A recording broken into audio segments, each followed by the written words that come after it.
Hey guys, John here. I want to thank you for checking out my video, Downrigger Trolling 101.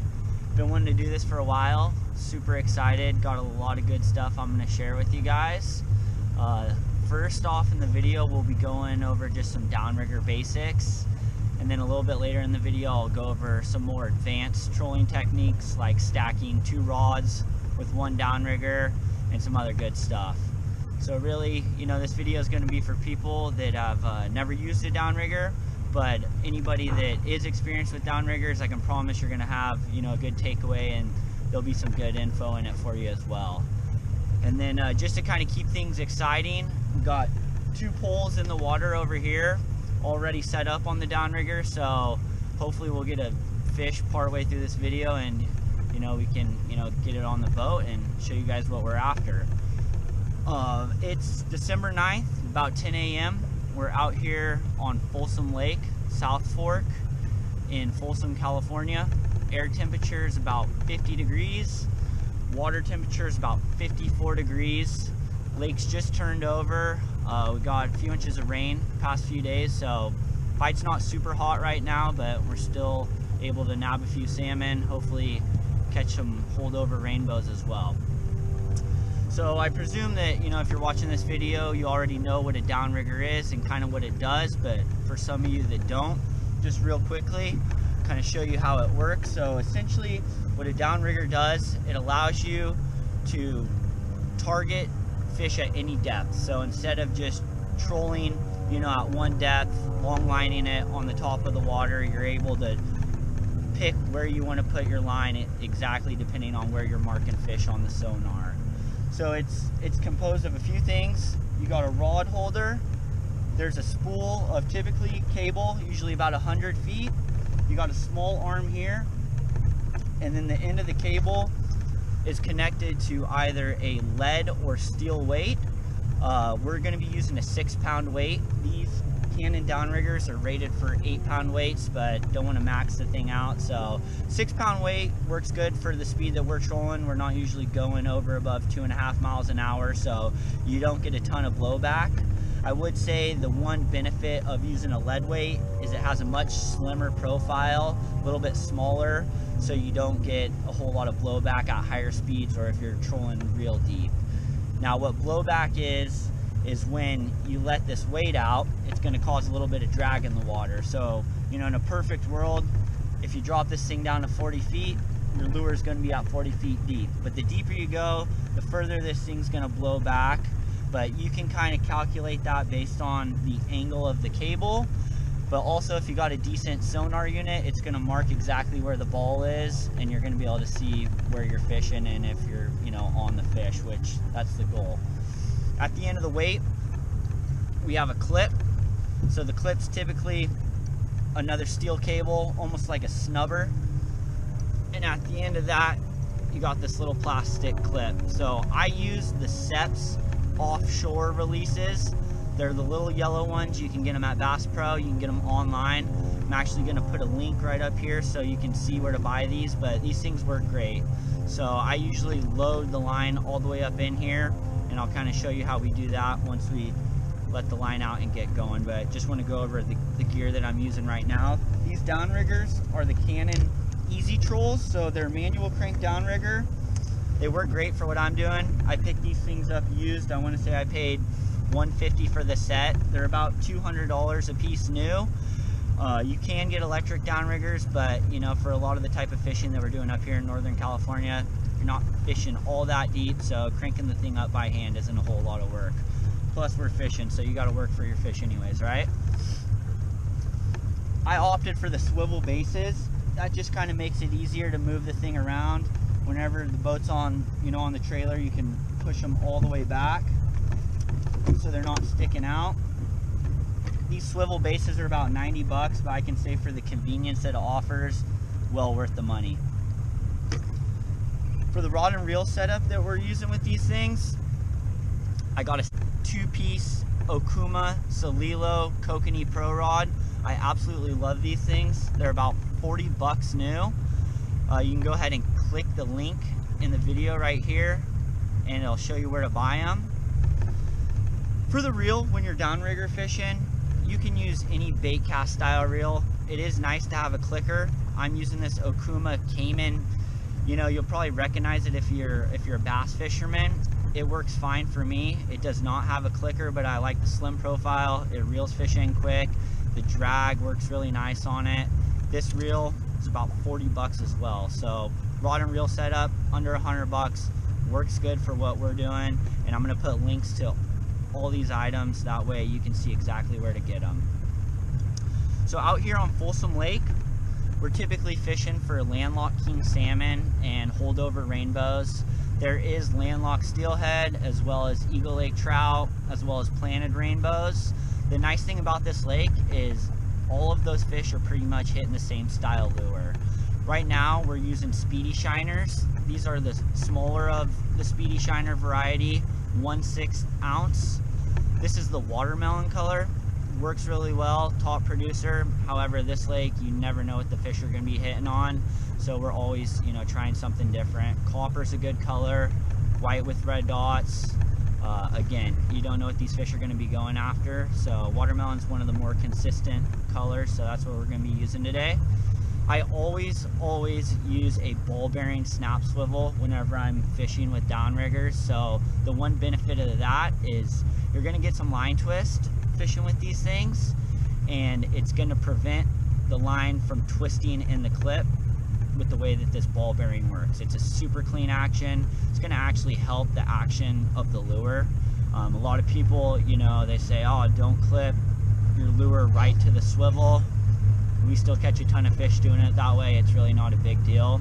Some of my speedy shiners, I'll actually take this middle snap off of and just hook the snap swivel directly to the lure. But again, I don't think it makes a big enough difference to go one way or the other. For line, I'm using 6-pound fluorocarbon. What I like about the fluorocarbon is when the sun retracts off of it, it makes it invisible to the fish. Now, I haven't had a chance to actually ask a fish that personally, but hey, that's what it says online, so that's what I'm using. One downside of this stuff is it does break down pretty quickly, so you know, if you're leaving your rods outside or near a window, it's going to break this line down. I should probably re-spool these things more often than I do, but I usually will run, you know, a set of line all season before swapping it out. So first things first, you're obviously going to let your line out. Now, I don't use a line counter. I usually go by poles. The nice thing about downriggers is, you know, if you're fishing anything over about 15 feet deep, you don't have to worry about going really far out. You're not going to get a ton of prop wash anything deeper than 15 feet, so the line doesn't have to be really far back. When we're fishing for kokanee in the middle of summer and these fish are holding, you know, 50, 60 feet deep, you can go about 15 feet behind the boat. What that's going to allow you to do is make sharper turns, quicker maneuvers. When there's a lot of boats out on the water, you don't got to worry about crossing lines with anybody and, you know, having to sink some guy's boat because he, you know, went over your lines. So I'm going to fish about 25 feet deep, 20-25 feet. I'm going to let this thing out about 50 pulls. So we'll let this line out here. Alright, so first things first, you're going to let your line out. Pretty straightforward. You're going to need to do that, you know, whether you're trolling with or without downriggers. At least if you want to catch fish, you're going to need to do that. I usually always have the ball hanging partially out of the water. That way it's ready to get hooked into the clip at any time. So ball's there. This crank, it does two things. So it cranks the line up, and then it has a clutch action. So what the clutch action does is it allows you to kind of control how fast that ball goes down. So by going counterclockwise with the crank, you're able to drop that thing down as slow as you want or as fast as you want. Most cranks are going to come up about 1 foot per crank. So, you know, even if you're fishing 50, 60 feet deep, it doesn't take a whole lot to get the line back up. So now that we got the line out, clip's ready to be set. Easiest way to get this line in your hand and get in the clip, I always point the rod towards the front of the boat, and what that's going to do is bring the line a little bit closer to you. That way you're not reaching for it, fighting for it. Next thing I do put the rod in the rod holder, and then you're going to put the line in the downrigger clip. So this is a pretty light releasing clip, so I usually put it all the way, but how far you go in the clip is how easy it's going to release. So on some bigger clips, you know, you don't have to go all the way in, but again, if you don't have a good bite on it and you load the rod up too much, you're going to get some false releases, and that's less time you're going to have your lure in the water and less chances that you're going to be catching fish. So I load that line all the way up in the clip. You want to make sure it's not tangled around here. You want to make sure it's not tangled around the tip of the rod. That way when you drop this thing down, it doesn't pop off and get all messed up. So line's in the clip now, ready to drop the ball down. So if your reel has a bait clicker, you can put the clicker on, you can free spool it depending on how easy it lets line out, and you can just drop that ball down slowly. You don't have to worry about keeping your thumb on it. It's not gonna, you know, backlash or anything like that. Being that this is, you know, a bass fishing reel, doesn't have a clicker.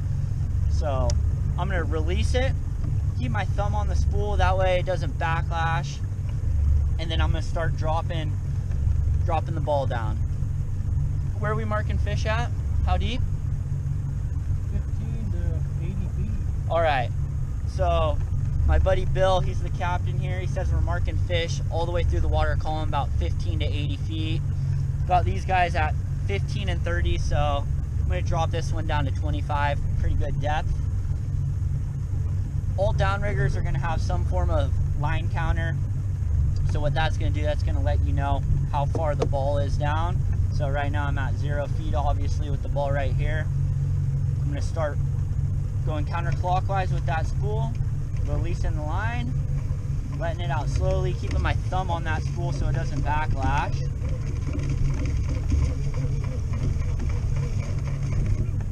All right, 25 feet. Next thing you're gonna do, you're gonna load the rod up. So the nice thing about these Kokanee Pro rods is they got a slow action. So what that means is that the rod's gonna bend all the way through the length. Fast action rod like a bass rod is gonna have more action in the tip. It's gonna be a little bit too stiff down the lower part of it. It's not gonna load up. It's not something you can use necessarily for downrigger fishing. So you definitely wanna get a rod that is suited for downrigger fishing. Anything with a slow action, 6.5 feet or longer is gonna work. A lot of people like 7.5 foot rods. You know, it's whatever your preference is. So I'm gonna start loading this rod up, and you'll see the tips start to go down. Now when you're new to this, you're gonna have to kind of find the sweet spot, and so you're probably gonna have to load it up till it pops out of the clip to kind of know how far you can go. I've fished with these rods many a time, so I know how far I can go without it giving me a false release out of the clip. So as far as drag goes, I usually set my drag as loose as I can, where it'll still allow the rod tip to load up. That way you get a big fish on, it's gonna be able to tear drag. You're not gonna just, you know, force the thing and pull the hook out of its mouth. All right guys, so I just wanted to explain the importance of why you wanna have the rod tip loaded up in the holder. So if you could just imagine what the line looks like underwater, you have the top part of the line above the ball, which is essentially straight up and down, and then you have the part of the line from the lure to the clip, which is straight back. So you can kind of imagine it as a 90-degree angle. Now when that fish strikes your lure and pulls it out of the clip, you have all the slack in between that 90-degree angle that you need to compensate for. So you need to get that line as taut as possible, as quickly as possible. So the one thing that benefits by having the rod loaded up is it's going to help set the hook, but most importantly, it's going to help take up that slack. So as soon as that line pops out of the clip, it's going to help pull that line taut, and hopefully you see it happen. That way you can get to it quick enough, start reeling in line, and get that fish taut. That way it doesn't spit the hook. Now, I don't usually set the hook when we get a fish on. The clips are strong enough that if a fish hits it and releases it out of the clip, it's usually on there pretty good. I will get it taut as quickly as possible, and then just give it, you know, not necessarily a set, but just a little oomph, just to make sure that thing's not going to get off when you get it to the boat. Alright guys, so in this second part of the video, I'm going to show you how to stack 2 rods while using 1 downrigger. So the nice thing about this is instead of having to have 2 downriggers on the side of your boat, you can use 1, still target 2 different depths. And again, downriggers aren't cheap, so you know, having half as many but doing the same thing, it makes it nice. Especially if you're on a budget like I am, just kind of using what you got. So what you're gonna need in order to stack on your downrigger, aside from your normal downrigger setup, is a second rod and reel. So this is pretty much the same setup as I'm using here. Only thing different is gonna be the reel. So this is a Bass Pro Mega Cast. I want to say this was $40. Nice thing about this is it does have a built-in bait clicker, which is going to come in handy when you're spooling out this second rod. So this one, I don't know if Bass Pro's still selling them. If they are, I will definitely attach a link. That way you can see where to get them. But again, you know, everything I'm using, these rods, they're under $50. Both reels under $50. You don't have to have $500 setup to catch fish. On this setup, I'm going to be using, again, same size Speedy Shiner, so 1/6 ounce. This is a copper and orange color. It's another really good color out here at Folsom. So we'll see what it does. We caught small king on this one first thing this morning, so hopefully it can produce for us. Something super important is whenever you're stacking these, you need to have the lines at least 10 feet apart. And if you're fishing with 2 different types of lures, whatever one dives deeper or whatever one's heavier should be on the bottom.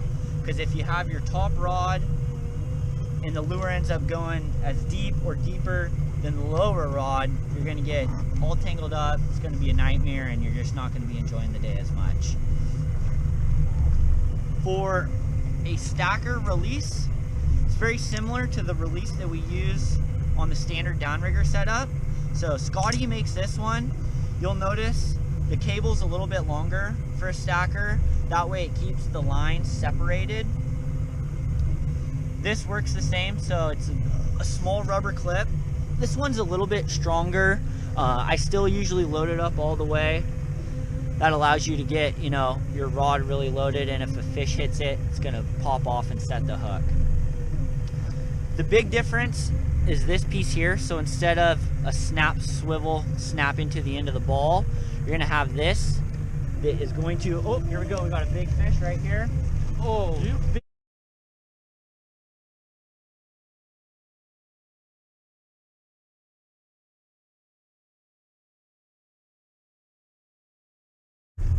This is a holdover rainbow.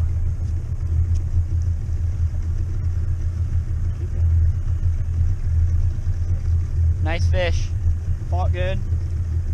Gonna get him in the box, and I'll get back to showing you guys how to stack 2 poles on 1 downrigger. All right guys, so as I was saying before that rainbow trout decided to rudely interrupt our video, stacker clip is very similar to a standard downrigger clip. However, biggest difference is going to be this part here that you're going to use to hook onto your downrigger cable, depending on the secondary depth you want to fish at. So first things first, you're going to let your top line out, hook it to the downrigger clip. Very minimum, you're going to want to separate these at least 10 feet. So I got this one down 10 feet deep, got the rod semi-loaded up. That way I can set this secondary rod up. So I find a lot of downriggers come with 2 rod holders. That way you can stack a little more easily. On my Boston Whaler, I have a very similar downrigger setup. My secondary rod holder is going to be out of the back right here. However, on my buddy's boat, we got the secondary rod holder in the middle. That way we can use it on either side depending on what we're doing.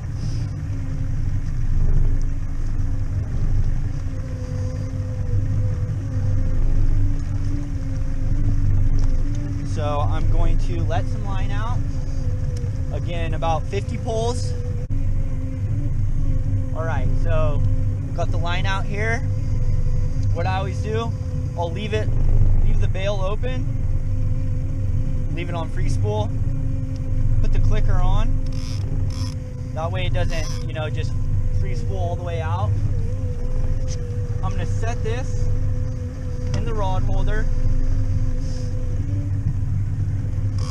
Grab this top line. What I always do first, put the line in the clip. So I'm gonna put it all the way. That way don't have to worry about any false releases. And then just snap this device wherever you want on the cable. So a lot of times, you know, when we're fishing for kokanee or the fish are really spread out, we'll have one at 30 feet, one at 15 feet. You can have one at 10 feet. You can have one at 20 feet. But again, minimum distance apart is going to be 10 feet. Right now we're doing 10 feet. So I'm going to end up, I think what I'm going to do, since that last trout hit near the surface, drop it down to 20 feet. That way I have one at 20 and I have one at 10. So this second rod, free spooling right now with the clicker on. This one I'm going to keep my thumb on the spool, release it, and then you're going to start to drop it down. So you'll see it's releasing that one, but it's not backlashing because I have the clicker on. I got to my depth, so I'm going to lock that one up, lock this one. Always load this outside rod first. It just keeps that clip towards the outside. That way they don't come together. So load this rod up. And then I'm gonna load this second rod up. So I've read a lot online, you know, some people on the stacked rod, they like to make it go out the side and they like to make their main rod go out the back. I find it doesn't really matter. Depending on your boat setup, a lot of times on these smaller boats, your downriggers are going to be sticking out the side versus the back. So I always have my lower rod that's on my downrigger sticking out the side, and then my stacked one is always going out of the back. So this one's loaded up. We're now going to load this rod up. So where this pole holder is, it's not ideal. I mean, we're pretty close to the motor. We've never had an issue with it, but I will say that, you know, when you steer the boat, sometimes, you know, it gives the rod a little bit of action, makes it look like something's happening just, you know, because of the prop wash. But still, it works for us, and we only got 2 downriggers, but we're able to, you know, target 3 separate depths. So got this rod loaded up now. This one's loaded up as well, and so now, you know, covering 2 depths for the price of 1. Oh, and this one just popped off. Let's see if we got something on. All right, guys, we're on again.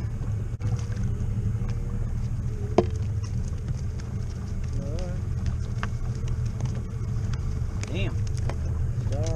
Lively. That's edible. Nice little Folsom rainbow.